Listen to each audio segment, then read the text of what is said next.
So thank you very much, dear fellow panelists, dear guests, ladies and gentlemen. I'm delighted to be here in Prague. I want to thank the organizers from the Patrimonium, Sancti, Adalberti, Thomas Kuhlmann, Michael Semin, for helping to organize this. I see that Prague is still a safe place where we can discuss these ideas.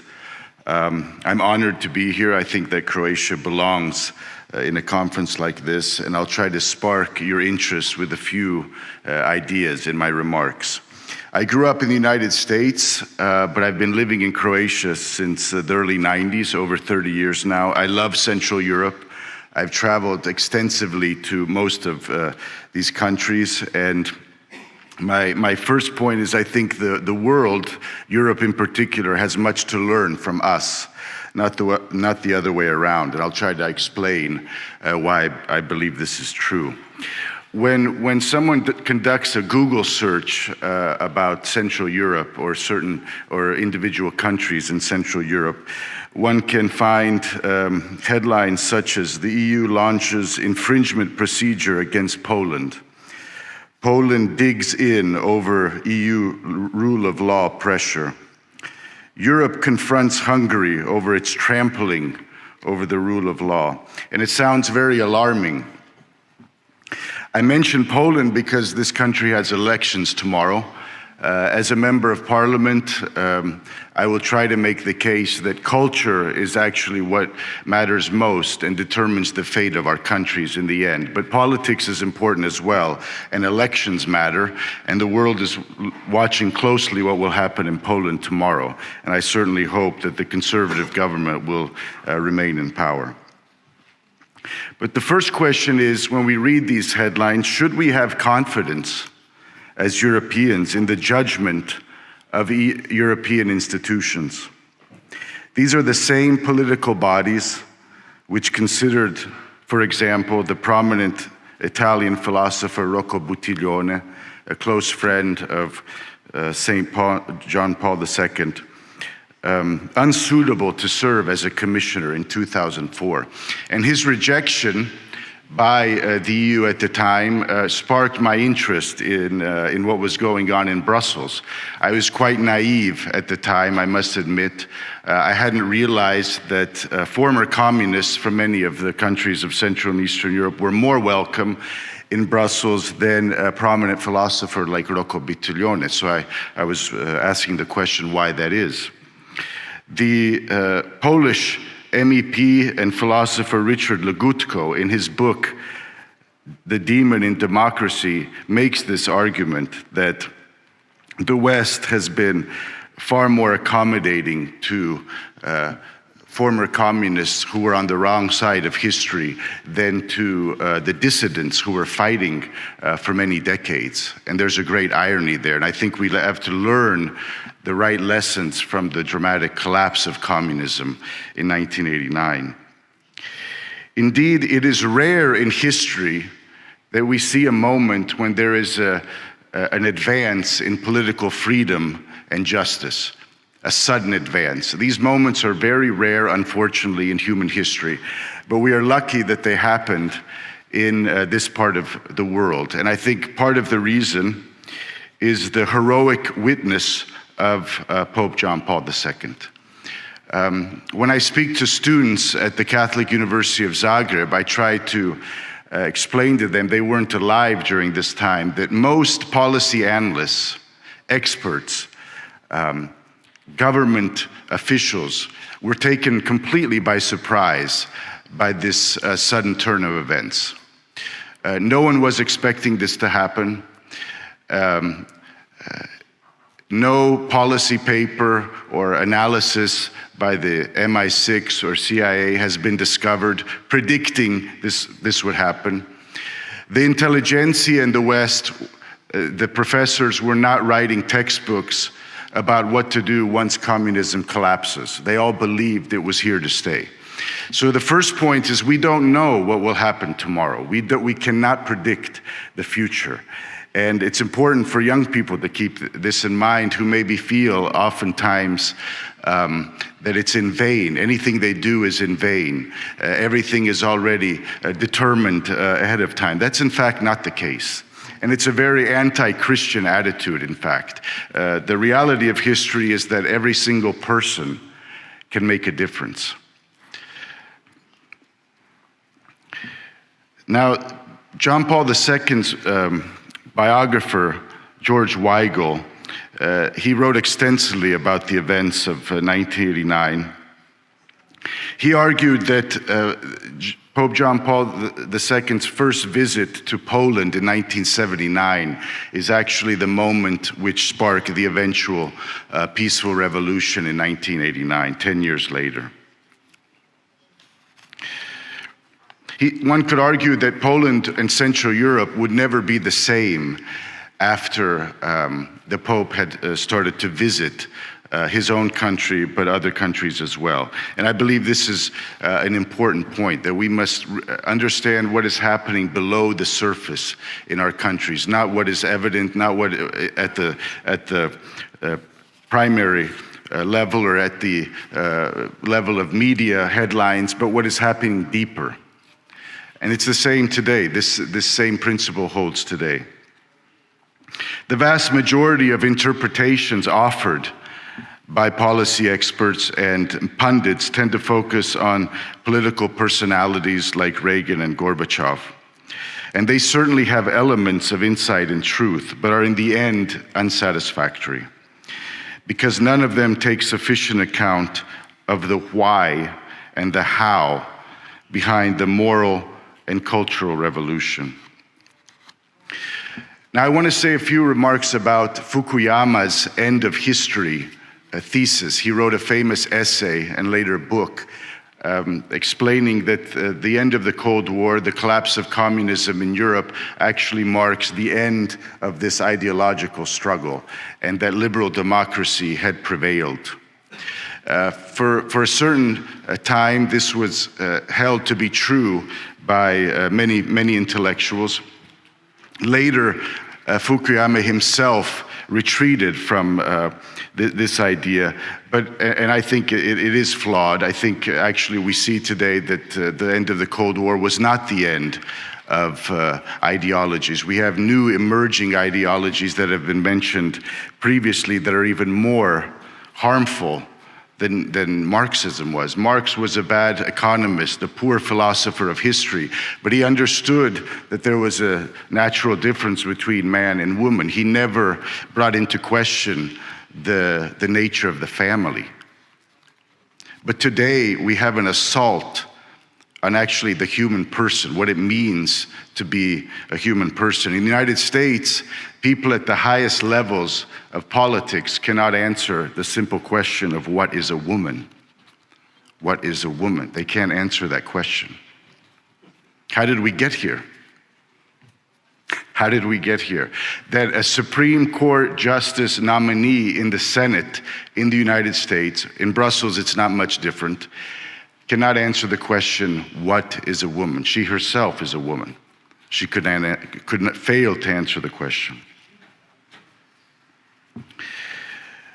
I think Fukuyama's, it's a Hegelian view of history, it has no place for the reality of evil. The reality of evil. And the 20th century has clearly shown that evil, unfortunately, is an inherent part of the human condition and will always find an organized social expression.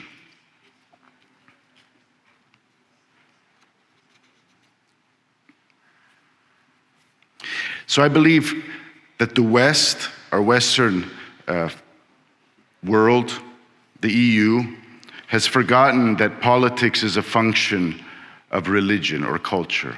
And the left understands this. The left takes culture very seriously. We can just imagine what the world would be like if people in this room controlled Hollywood, for example, or controlled the publishing industry. The world would be a very different place, but that's not the case. And as a result, if we're in politics, we're at the start at a disadvantage because the left has huge cultural power. Some say cultural hegemony. So we must take this seriously and, when necessary, not yield an inch to the left on these questions. I'm proud to say that I was involved myself 10 years ago in a constitutional referendum initiative to define marriage as a union between one man and one woman in the Croatian constitution. It passed by 2/3 majority. I was called the next morning by a correspondent of the New York Times who was very upset, but I'm pleased that he quoted me accurately and that it's the one occasion that I was mentioned in the New York Times 10 years ago. But it was an important statement, and I think disrupted this narrative of human rights and this direction that the elites believe we are heading. It's not necessarily so. We surprised Brussels. Croatia had just joined the European Union 4 months earlier, and then we passed this constitutional amendment. Now, today's EU doesn't resemble, of course, what the founding fathers of Europe had envisioned, Schuman, Adenauer, de Gasperi, and others. They would probably be considered extremists today by the Brussels mainstream. I would offer to your consideration that the EU functions more or less as a Hobbesian structure. Thomas Hobbes was a very important philosopher in England, but he believed in a materialist universe, denied the soul, and basically reduced reason to a means for attaining what human beings desire, more or less. So he was metaphysically, unfortunately, confused, but his influence was vast and deep. And I think the EU in many ways resembles his idea of how a sovereign state should function. And we should be very worried about this because centralized power, Hobbes had no answer for what citizens should do once power is abused. The EU Brussels is a place where power is becoming more and more concentrated in the hands of unelected elites. This is not a good thing. This is not a good thing. And it's very remote from the rest of Europe. Citizens in Zagreb, citizens in Prague, Budapest, Warsaw, many ordinary people have no idea what these European bodies are doing. But we can see what their ideology is, this secularist ideology. I served previously as an advisor to a former prime minister of Croatia, and at this time Brexit was on the agenda in Brussels, and I would accompany him to these meetings that sometimes would last till 4 or 5 a.m. That's how the EU makes decisions. They have meetings until 5 a.m., and the people who are dissenting or resisting the mainstream finally give up and don't have the will to carry on. And then there's a press conference at 6 a.m. But anyway, during these meetings, I had time to discuss with other advisors. We had private conversations, and I noticed something very disturbing, this kind of self-censorship among my colleagues. They, even in private, were very uncomfortable talking about religion, culture, these more sensitive issues. That's not a good sign. If the people at the top of European politics, even privately, hesitate to utter their opinions on what matters most, but that's the reality. So, ladies and gentlemen, in conclusion, I want to offer a few closing thoughts. I think we can learn very much from the government of Viktor Orban that it is not only necessary, but a country can succeed in pushing back against EU overreach and abuse of power. And make no mistake, the EU elites have contempt for the governments in Poland and Hungary because they openly defend the Christian identity of our countries. That's the main reason, in my view, why there's so much contempt. This is hidden, of course, this is masked under the rhetoric of rule of law, etc., but it's actually anti-Christian bias at the top levels of Europe. Secondly, I think, and it was mentioned by my previous, by the colleague from Bulgaria, there is great significance in suffering. I think a source of strength in many of our countries is that we suffered so much during the 20th century, Croatia included, and more recently in the 90s as well. But this suffering is a source of great strength, and this is something the Western elites fail to appreciate. But it gives one hope that things can change if enough people find a common interest in collaborating and have the courage. I think that's the virtue most lacking today in politics, the courage to speak the truth. Next, the importance of the natural family. Of course, it's been mentioned. There won't be any disagreement, I hope, on this plenary session. The natural family is absolutely fundamental for the survival of a free society. National sovereignty is worth defending. That's why we're here.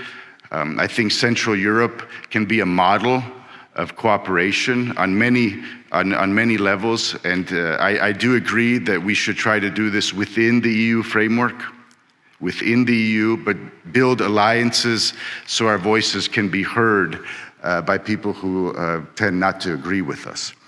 So that's what I wanted to offer. I'm really delighted, and it's been a privilege to address this distinguished audience, and hopefully there'll be time for discussion. Thank you very much.